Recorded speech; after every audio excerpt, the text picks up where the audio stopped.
A Dama do Cachorrinho, de Anton Pavlovich Chekhov. Dizia-se que havia aparecido à beira-mar uma nova personagem, uma senhora com cachorrinho, Dmitri Dmitrich Gurov, que já passara em alta 2 semanas e habituara-se àquela vida, começou a interessar-se também por caras novas. Sentado no pavilhão de Vernet, viu passar à beira-mar uma jovem senhora, de mediana estatura, loura, de boina. Corria atrás dela um lulu branco. Mais tarde, encontrou-a diversas vezes ao dia no parque e nos jardinzinhos públicos. Passeava sozinha, sempre com a mesma boina e acompanhada do lulu branco. Ninguém sabia quem era e chamavam-na simplesmente a Dama do Cachorrinho. Se está aqui, sem marido e sem conhecidos, calculou Gurov, não seria mal travar relações com ela. Embora com menos de 40 anos, ele tinha já uma filha de 12 e 2 filhos no ginásio. Haviam-no casado cedo, quando cursava ainda o 2º ano da universidade, e agora sua mulher parecia vez e meia mais velha que ele. Era uma mulher alta, de sobrancelhas escuras e porte rígido, importante, grave e pensante, como ela mesma se chamava. Lia muito, escrevia cartas simplificando a ortografia, chamava o marido de Dmitri, em lugar de Dmitri, e ele, secretamente, considerava pouco inteligente, tacanha, deselegante. Temia e não gostava de ficar em casa. Havia muito que passara a atraí-la. Fazia-o com frequência e, provavelmente por este motivo, referia-se quase sempre mal às mulheres. Quando, em sua presença, falavam nelas, exclamava: raça inferior. Parecia-lhe que fora suficientemente instruído por sua amarga experiência para chamá-las como lhe aprouvesse, mas, apesar de tudo, não poderia passar 2 dias sem a raça inferior. Aborrecia-se em companhia de homens e mostrava-se frio, pouco loquaz, mas, encontrando-se no meio de mulheres, sentia-se despreocupado e sabia do que falar, como se portar. Era-lhe mesmo fácil calar-se em companhia delas. Em seu aspecto exterior, em seu gênio, em toda a sua personalidade, havia algo atraente, imperceptível, que predispunha as mulheres a seu favor, que as atraía. Ele sabia disso e, por sua vez, sentia-se impelido para elas.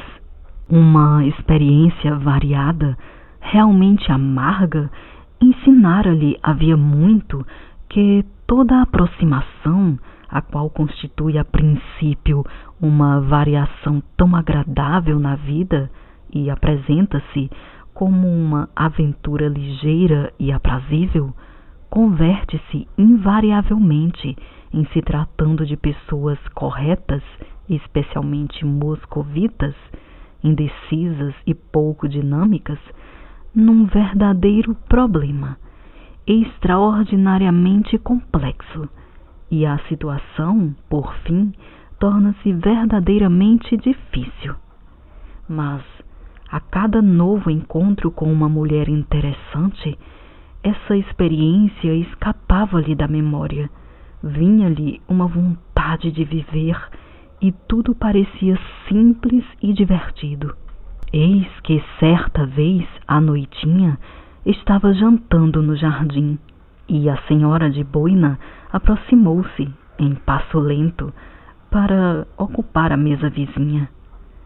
A expressão de seu rosto, o andar, a roupa, o tipo de penteado, diziam-lhe que ela era de boa sociedade, casada, estava em Alta pela primeira vez, sozinha, e que se aborrecia.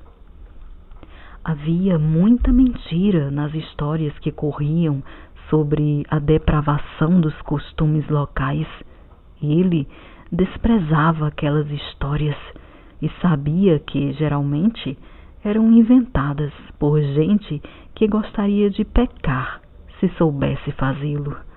Mas quando a senhora sentou-se à mesa que ficava a 3 passos da sua, ele se lembrou daquelas histórias sobre fáceis conquistas e passeios na montanha e apoderou-se dele a ideia tentadora de uma ligação fulminante, de um romance com uma mulher desconhecida, da qual não se sabe o nome nem o sobrenome. Chamou carinhosamente o Lulu e, quando este se aproximou, ameaçou com o dedo. O Lulu rosnou. Gurov tornou a ameaçá-lo. A senhora olhou para ele e baixou os olhos. Não morde, disse ela e corou. Posso dar-lhe um osso? E quando ela assentiu com a cabeça, ele perguntou afavelmente: A senhora chegou a Yalta há muito tempo? Há uns 5 dias. E eu já estou completando aqui a 2ª semana. Seguiu-se um silêncio. O tempo passa depressa e, no entanto, a gente se aborrece tanto aqui, disse ela sem olhar o interlocutor. É apenas uma convenção dizer que aqui é aborrecido? Um habitante de Bielev ou de Gisdra vive em sua terra e não se aborrece, mas chegando aqui repete: Ah, que cacete! Ah, que poeira! Pode-se pensar que chegou de Granada. Ela riu. Continuaram a comer em silêncio, como desconhecidos. Depois do jantar, porém, caminharam lado a lado e iniciou-se entre eles uma conversa ligeira, brincalhona, de gente livre, satisfeita consigo, e a qual fosse indiferente aonde ir e do que falar. Ficaram passeando e conversaram sobre o modo estranho pelo qual estava iluminado o mar. A água tinha uma cor lilás, macia e tépida, e sobre ela o luar deitava uma faixa dourada. Falavam em como o ar ficava sufocante após um dia de calor. Gurov contou que era moscovita, formado em filologia, mas que trabalhava num banco. Noutros tempos, preparara-se para cantar num teatro particular de ópera, mas desistira. Possuía em Moscou 2 casas. Por sua vez, soube dela que fora criada em Petersburgo, mas casara-se na cidade de S, onde residia havia 2 anos, que passaria ainda em Alta cerca de 1 mês, e que era provável vir buscá-la o marido, que também queria descansar. Não sabia explicar direito em que repartição ele trabalhava, e ela mesma achava engraçado esse fato. Gurov soube ainda que ela se chamava Anna Sergeyevna. Voltando para o quarto, pensou nela e em que no dia seguinte certamente haveria de encontrá-la. Deitando-se para dormir, lembrou-se de que ainda há tão pouco tempo ela estivera no colégio, estudara como agora a filha dele. Lembrou-se também de quanta irresolução e falta de jeito havia ainda em seu riso, em seu modo de falar com um desconhecido. Provavelmente era a primeira vez que se encontrava sozinha em tais circunstâncias, seguida e contemplada, e que alguém lhe dirigia a palavra, com um objetivo secreto que ela não podia deixar de adivinhar. Lembrou-se também de seu pescoço esguio, frágil, de seus bonitos olhos cinzentos. Apesar de tudo, há nela qualquer coisa que inspira pena. Pensou, adormecendo. Fazia uma semana que a conhecia. Era dia feriado. Dentro de casa o ar estava sufocante e na rua o vento arrastava a poeira em turbilhão e arrancava os chapéus. Dava sede o dia inteiro e Gurov entrava com frequência no pavilhão, oferecendo a Anna Sergeyevna ora refresco, ora sorvete. Ficava-se sem saber onde se meter.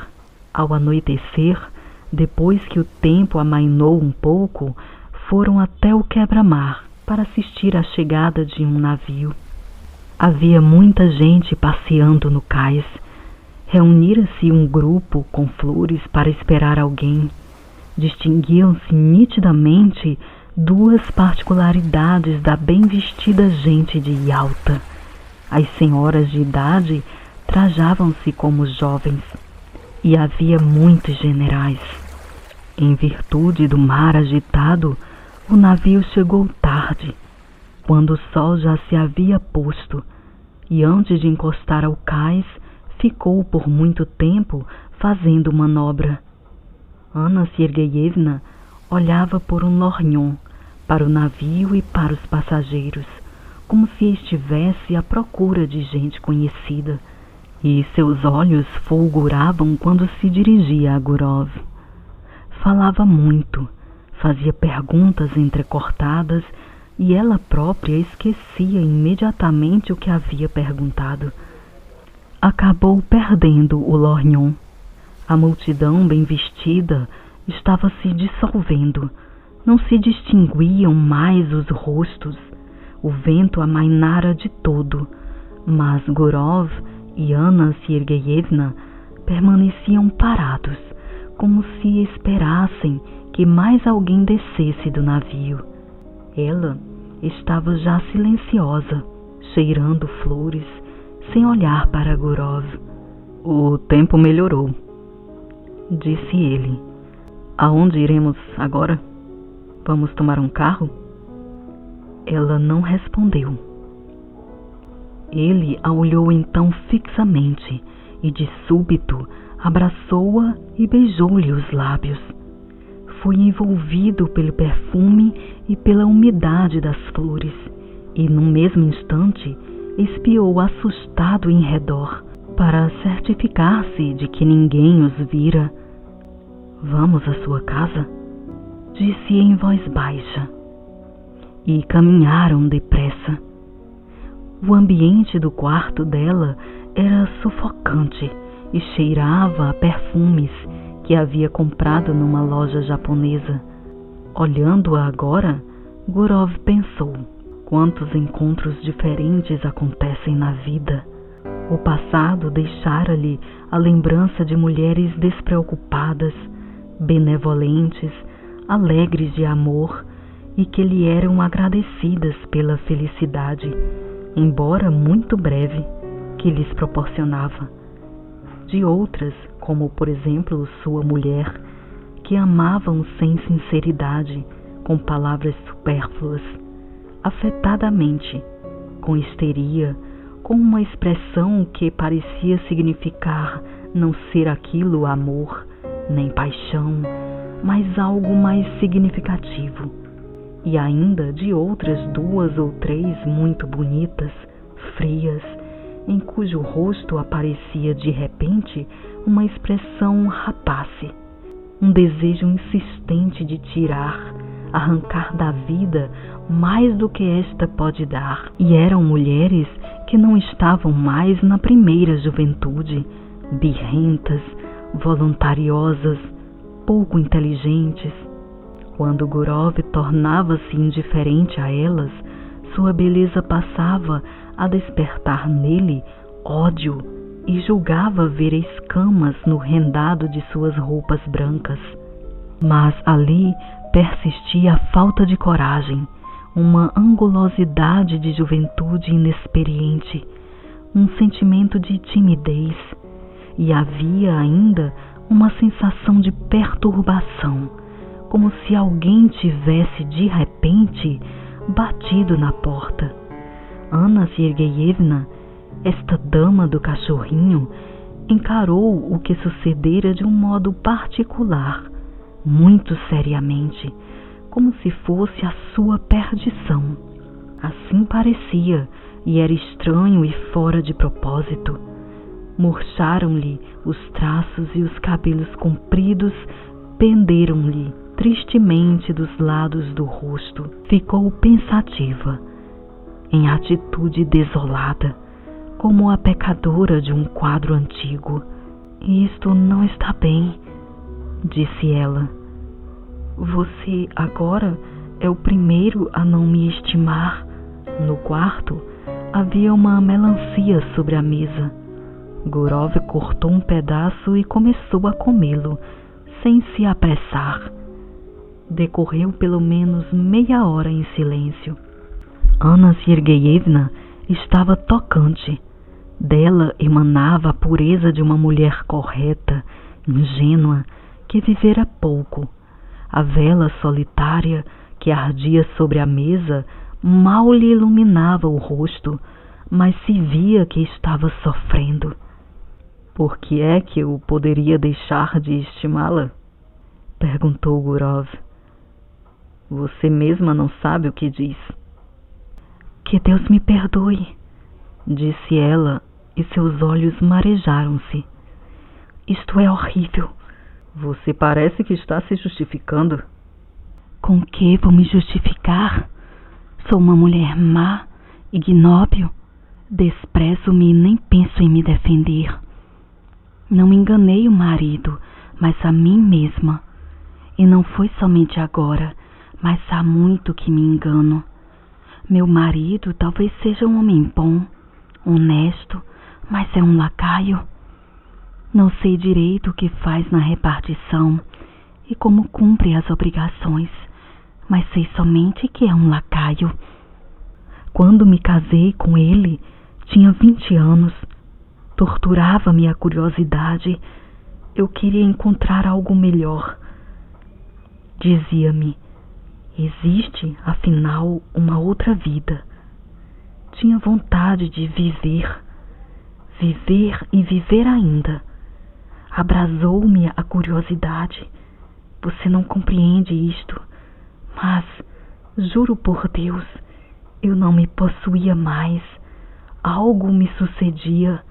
Ninguém me poderia deter. Disse ao marido que estava doente e vim para cá. E aqui estava sempre andando como que atordoada, como uma louca. E eis que me tornei uma mulher infame, vulgar, e qualquer um pode me desprezar. Gurov já estava se aborrecendo de ouvir aquilo. Irritava-o aquele tom ingênuo, aquele arrependimento tão inesperado e fora de propósito. Não fossem as lágrimas nos olhos, e poder-se-ia pensar que ela estava brincando ou desempenhando um papel. Não compreendo, disse ele suavemente. O que é que você quer? Ela escondeu o rosto em seu peito e apertou-se contra ele. Acredite em mim, eu lhe imploro. Amo uma vida honesta, pura. O pecado me repugna. Eu mesma não sei o que faço. A gente do povo diz, o diabo tentou, e eu posso também dizer agora, a meu respeito, que o diabo me tentou. Basta, balbuciou ele. Olhava nos olhos imóveis, assustados, beijava-a, falava-lhe com ternura e ela, aos poucos, acalmou-se e voltou-lhe a alegria. Puseram-se a rir. Depois, quando saíram, não havia viva alma à beira-mar. A cidade, com os seus ciprestes, parecia completamente morta, mas o mar ainda fazia ruído e batia contra a margem. Uma barcaça balançava-se sobre as ondas e tremeluzia, sonolenta, uma pequena lanterna. Encontraram um carro de aluguel e foram a Oreanda. Ainda há pouco, soube no vestíbulo o teu sobrenome. Na portaria está escrito von Dideritz, disse Gurov. Teu marido é alemão? Não, parece que tinha um avô alemão, mas ele próprio é grego ortodoxo. Em Oreanda, ficaram sentados num banco perto da igreja, olhando em silêncio o mar. Quase não se via Yalta através da névoa matinal. Nuvens brancas permaneciam imóveis, junto aos cumes das montanhas. A folhagem não se movia sobre as árvores. Gritavam cigarras e o som monótono, abafado do mar, que chegava de baixo, falava de descanso, do sono eterno que nos aguarda. Assim tumultuara lá embaixo, quando ainda não existiam Yalta nem Oreanda. O mesmo ruído faz agora e fará, do mesmo modo indiferente e abafado, quando não existirmos mais. E nessa permanência, nessa completa indiferença em relação à vida e à morte de cada um de nós, oculta-se, talvez, o fundamento de nossa eterna salvação, do incessante movimento da vida sobre a terra, da perfeição imorredoura. Sentado ao lado da jovem mulher, que, ao alvorecer, parecia tão bonita, acalmado e embevecido face ao ambiente encantado, face ao mar, às montanhas, às nuvens, ao amplo céu, Gurov pensava em como, na realidade, refletindo-se direito sobre isto, tudo é belo neste mundo, tudo, com exceção do que nós mesmos pensamos e fazemos, quando nos esquecemos dos objetivos elevados da existência e de nossa própria dignidade humana. Acercou-se deles um homem, provavelmente um guarda, olhou-os e se afastou. E este pormenor pareceu igualmente misterioso e belo. Viu-se chegar de Feodócia um navio, iluminado pela aurora e já de luzes apagadas. A erva está coberta de orvalho, disse Anna Sergeyevna, depois de um silêncio. Sim, é tempo de ir para casa. Regressaram à cidade. Depois encontravam-se sempre ao meio-dia, à beira-mar. Almoçavam juntos, jantavam, passeavam, encantavam-se com o mar. Ela queixava-se de insônia e de que o coração lhe batia de modo alarmante. Fazia-lhe sempre as mesmas perguntas, perturbada, ora pelo ciúme, ora pelo temor de que ele não a estimasse o suficiente, e muitas vezes, no parque ou em algum jardinzinho público, quando não havia ninguém nas proximidades, ele a atraía de repente para si e beijava apaixonado. Aquele ócio completo, aqueles beijos em pleno dia, repassados do temor de serem surpreendidos, o calor, a maresia e o perpassar incessante de gente ociosa, bem vestida e nutrida, pareceram tê-lo transformado completamente. Dizia a Anna Sergeyevna como ela era bonita e tentadora. Demonstrava uma impaciência apaixonada, não a deixava por um momento. Ela ficava frequentemente pensativa, pedindo-lhe sempre para confessar que não a estimava, não a amava um pouco sequer, e que via nela simplesmente uma mulher vulgar. Quase sempre, quando já estava adiantado o anoitecer, iam para fora da cidade, para a Oreanda ou para a cachoeira. Os passeios eram sempre bem-sucedidos, deixando invariavelmente impressões magníficas, grandiosas. Esperavam a vinda do marido, mas chegou dele uma carta, em que informava estar com a vista dolorida e implorava à mulher que regressasse o quanto antes. Anna Sergeyevna apressou-se a voltar. "É bom que eu parta", disse ela a Gurov. "É o próprio destino." Partiu de carruagem e ele a acompanhou. Viajaram um dia inteiro. No vagão do trem-correio, ao soar o segundo sinal, ela disse: "Deixe que olhe para você mais uma vez mais." Assim, não chorava, mas estava triste. Parecia doente e tremia-lhe o rosto.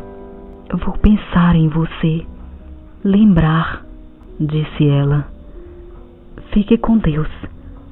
Não guarde má lembrança de mim. É uma despedida para sempre.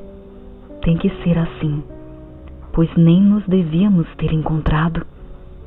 Bem, vá com Deus." O trem partiu veloz. Suas luzes desapareceram e instantes depois não se ouvia mais qualquer ruído, como se tudo se tivesse combinado propositalmente para fazer cessar o quanto antes aquele doce alheamento, aquela loucura. Sozinho na plataforma da estação e olhando para a negra distância, Gurov ficou ouvindo o canto dos grilos e a zoada dos fios telegráficos, com a sensação de haver acordado somente naquele instante. Pensava que em sua vida ocorrera mais uma aventura, um episódio que também terminara, deixando apenas uma recordação. Estava comovido, triste e sentia um ligeiro arrependimento. Aquela mulher jovem que não veria mais não fora feliz com ele. Tinha sido com ela afável, afetuoso, mas apesar de tudo, em seu modo de tratá-la, no tom de sua voz e nos carinhos que lhe fizera, transparecia a sombra de uma ligeira ironia, o sentimento algo rude de uma superioridade de homem feliz, que, além do mais, tinha quase o dobro de sua idade. Durante todo o tempo, ela o chamara de bondoso, extraordinário, superior. Certamente, Gurov aparecia-lhe como alguém diferente do que era na realidade. Por conseguinte, enganava-a sem querer. Na estação, já cheirava a outono. A noite estava fresca. "É tempo de partir também para o norte", pensou Gurov, saindo da plataforma. "É tempo." Em casa, em Moscou, tudo já havia adquirido um aspecto hibernal. Acendiam-se as estufas e de manhã, quando as crianças preparavam-se para ir ao ginásio e tomavam chá, estava tão escuro que a babá acendia, por algum tempo, as luzes. Começou o frio. Quando cai a primeira neve, no primeiro dia de passeio de trenó, é aprazível ver a terra branca, os telhados brancos, respira-se suave e docemente, e nessa hora lembram-se os anos de juventude. As velhas tílias e bétulas, alvas de geada, têm uma expressão benevolente, estão mais próximas do coração que os ciprestes e palmeiras, e junto delas não se quer mais pensar no mar e nas montanhas. Gurov era moscovita, regressando a Moscou num dia bom, frio, vestindo a peliça e as luvas de inverno, passeando pela Pietrovka e ouvindo sábado à noite o som dos sinos.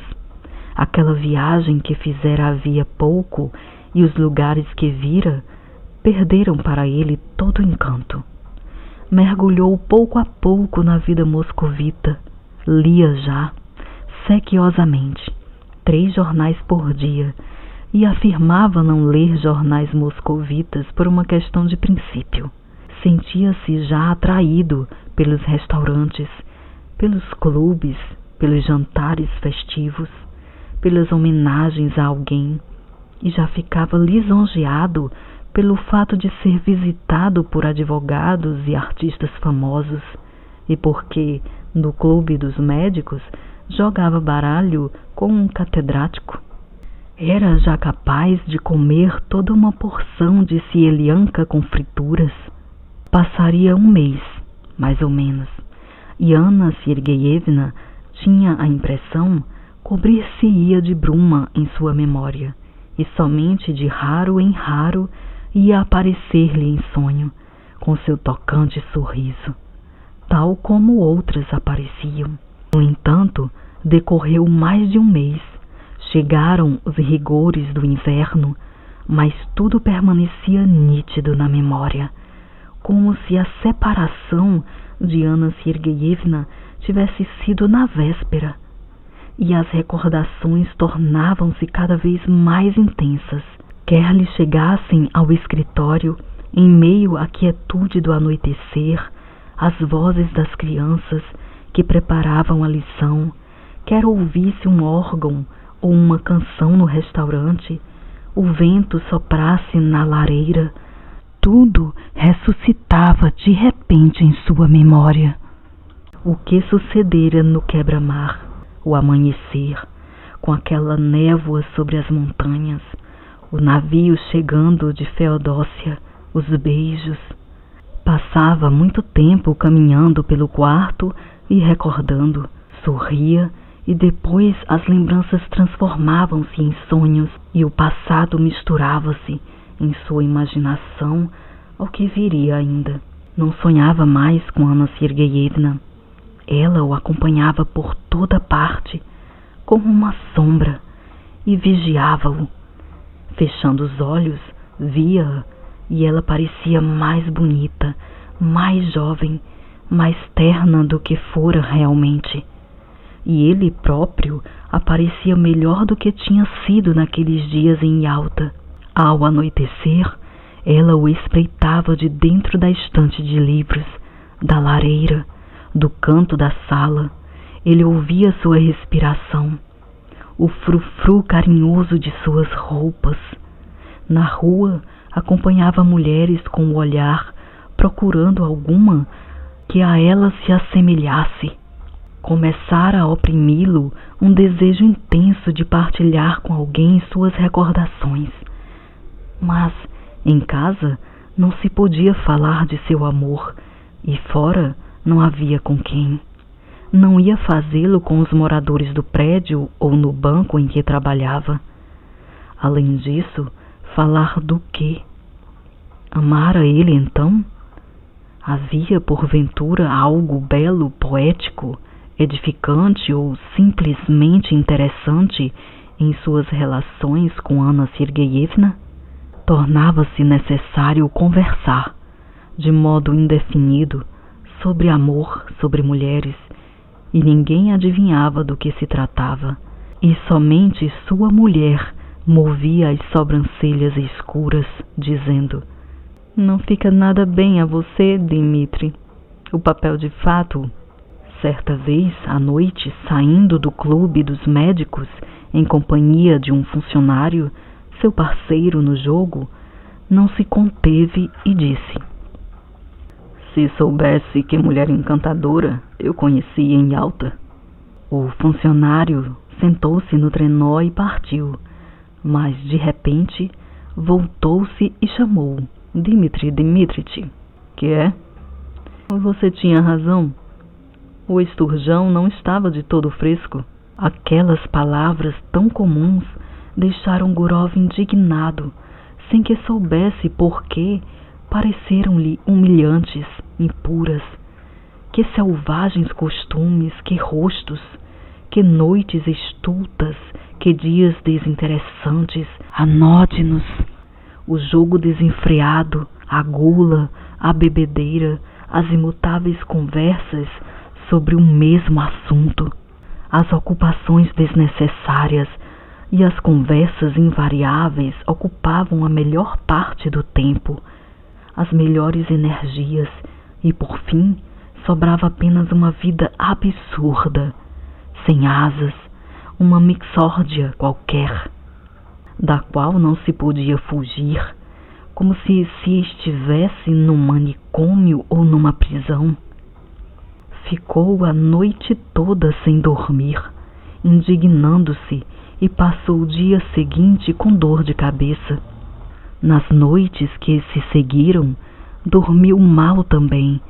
Ficava sentado na cama, pensando, ou andava de um canto a outro do quarto.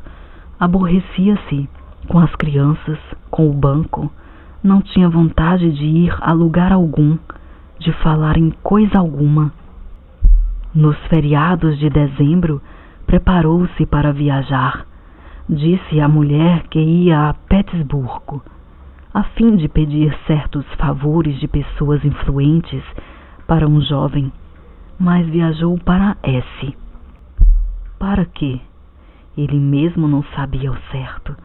Tinha vontade de ver Anna Sergeyevna, de falar com ela, ajeitar uma entrevista, se possível. Chegou a S de manhã e alugou o melhor quarto do hotel. O assoalho estava ali inteiramente forrado com pano cinzento de uniforme militar. Sobre a mesa havia um tinteiro pardo de poeira, ornado de um cavaleiro que perdera a cabeça e mantinha levantado um braço com chapéu. O porteiro deu-lhe as necessárias informações. Von Dideritz morava na rua Starogoncharnaya, em casa própria. Era perto do hotel. Ele vivia com fartura, possuía cavalos, todos o conheciam na cidade. O porteiro pronunciava Dideritz. Gurov caminhou sem se apressar para a Starogoncharnaya e procurou a casa. Bem em frente estendia-se um muro cinzento, comprido, coberto de pregos.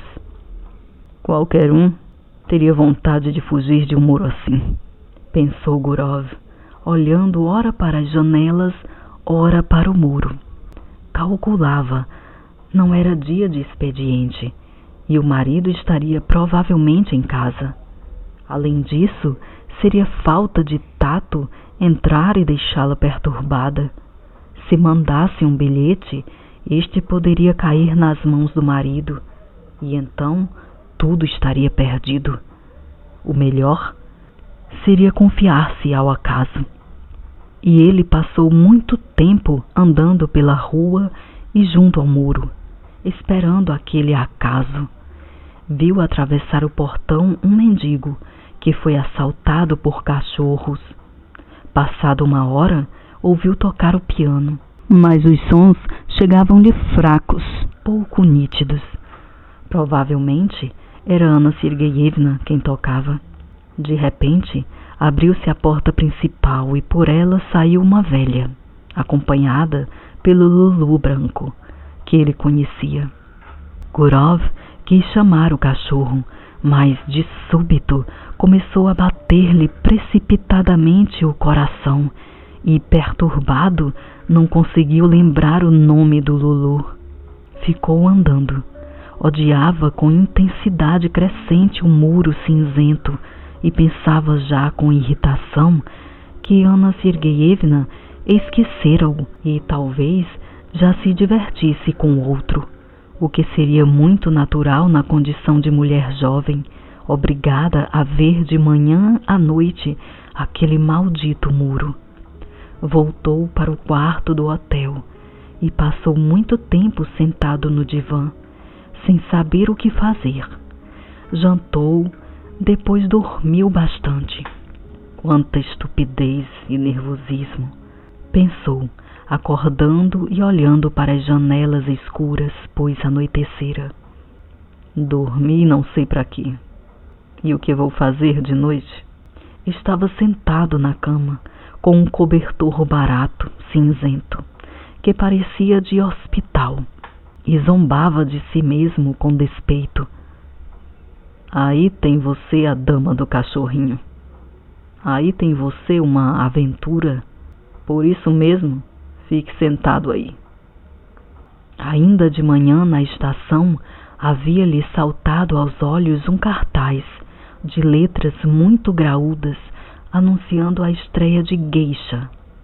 Lembrou-se disso e foi ao teatro. É bem possível que ela costume frequentar as estreias, pensou. O teatro estava cheio, como sempre acontece nos teatros de província. Havia uma névoa pairando sobre os lustres. A galeria inquietava-se ruidosamente. Antes de começar o espetáculo, os elegantes locais ficavam de pé, na primeira fila, as mãos atrás.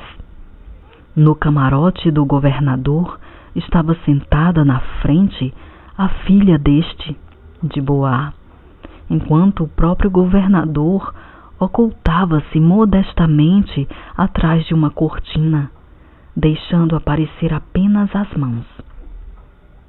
O pano de cena balançava-se. Os músicos da orquestra passaram muito tempo afinando os instrumentos, enquanto os espectadores entravam e ocupavam os lugares. Gurov ficou procurando ansiosamente com os olhos. Anna Sergeyevna entrou também. Sentou-se na terceira fila e, quando Gurov a olhou, sentiu apertar-se o coração e compreendeu com nitidez que não existia agora para ele, em todo o mundo, pessoa mais próxima, querida e importante. Aquela pequena mulher, perdida no meio da multidão provinciana, que não se distinguia das demais e tinha nas mãos um lorgnon vulgar, enchia-lhe agora a vida. Era sua aflição e sua alegria, a única felicidade que almejava. Ao som da orquestra ordinária, dos péssimos violinos locais, ele pensava em como ela era bonita. Pensava e sonhava. Entrou com Anna Sergeyevna e sentou-se a seu lado um homem moço, de suíças pequenas, muito alto, um tanto curvado. A cada passo balançava a cabeça e parecia estar cumprimentando incessantemente alguém. Era provavelmente o marido que ela, num acesso de amargura, chamara lá em alta de lacaio. Com efeito, havia em seu vulto alongado, nas suíças, na calva pequena, algo modesto e servil. Sorria com doçura e na lapela fugia-lhe uma douta insígnia, que parecia também uma chapinha de lacaio. No primeiro intervalo, o marido foi fumar. Ela permaneceu sentada. Gurov, que estava também na plateia, aproximou-se dela e disse, com voz trêmula e um sorriso forçado: "Boa noite." Ela o olhou e empalideceu. Depois tornou a olhá-lo apavorada, sem acreditar no que via, e apertou fortemente nas mãos, ao mesmo tempo, o leque e o lorgnon. Lutando, sem dúvida, consigo mesma para não desmaiar, permaneceram calados. Ela estava sentada, ele de pé, assustado com a perturbação dela e não ousando sentar-se ao lado. Os violinos e a flauta, que estavam sendo afinados pelos músicos, começaram a cantar. Veio uma sensação de medo. Tinham a impressão de que em todos os camarotes havia gente olhando para eles. Mas eis que ela se levantou e caminhou depressa para a saída. Gurov acompanhou-a. Caminharam sem destino, por corredores e escadas, ora acima, ora abaixo, e aos seus olhos perpassou gente com uniformes de juiz, de estudante, de funcionário, todos com as respectivas insígnias. Apareciam senhoras, peliças em cabides, soprava um vento encanado, repassado do cheiro de tabaco. E Gurov, que tinha o coração batendo precipitadamente, pensou: oh, meu Deus, para que essa gente, essa orquestra? Naquele momento, lembrou-se de repente de como certa noite, numa estação de estrada de ferro, tendo acompanhado Anna Sergeyevna ao trem, dissera a si mesmo que tudo estava terminado e que não se tornariam a ver jamais. Mas, como estava longe ainda o fim de tudo, ela deteve-se numa escada estreita e sombria, perto da inscrição, entrada para o anfiteatro. Como você me assustou, disse, respirando pesadamente e ainda pálida, atordoada. Oh, como me assustou! Estou meio morta. Para que veio aqui? Para quê? Mas compreenda, Ana, compreenda, disse ele a meia voz e apressadamente. Eu lhe imploro, compreenda. Ela o olhava com expressão de medo, de súplica, de amor. Olhava-o fixamente para reter com mais intensidade na memória os traços de seu rosto. Sofro tanto, prosseguiu ela, sem o ouvir. Todo esse tempo só pensei em você. Só vivi com esse pensamento. Ao mesmo tempo, tinha vontade de esquecer. Mas para quê? Para que foi que você veio? Mais em cima, entre dois lances de escada, havia 2 ginasianos fumando e olhando para baixo. Mas Gurov não se importava com coisa alguma. Atraiu para si Anna Sergeyevna e pôs-se a beijar-lhe o rosto, as faces, as mãos. Que está fazendo? Que está fazendo? Disse ela horrorizada, afastando-o. Perdemos a cabeça. Vá embora hoje mesmo, neste mesmo instante. Peço-lhe por tudo o que há de sagrado, imploro-lhe. Tem gente aí. Alguém estava subindo a escada. Você deve ir, prosseguiu Anna Sergeyevna num murmúrio. Está ouvindo, Dmitri Dmitrich? Vou visitá-lo em Moscou. Nunca fui feliz, mas agora sou infeliz e jamais terei felicidade. Não me obrigue, então, a sofrer mais ainda. Juro-lhe que irei a Moscou. E agora separemo-nos. Meu querido, meu bom, meu amado, separemo-nos. Ela apertou-lhe a mão e começou a descer rapidamente a escada, voltando a cada momento a cabeça, e em seus olhos percebia-se que realmente não era feliz. Gurov permaneceu algum tempo parado, ouvindo seus passos. Depois procurou o cabide e saiu do teatro. Anna Sergeyevna passou a viajar a Moscou para vê-lo. Cada 2, 3 meses saía de S, dizendo ao marido que ia consultar um professor de medicina sobre sua doença de senhora, e o marido acreditava e não acreditava ao mesmo tempo. Em Moscou, hospedava-se no Bazar Eslavo, e logo após sua chegada, mandava um recado a Gurov por um homem de chapéu vermelho. Gurov ia vê-la e ninguém em Moscou sabia disso.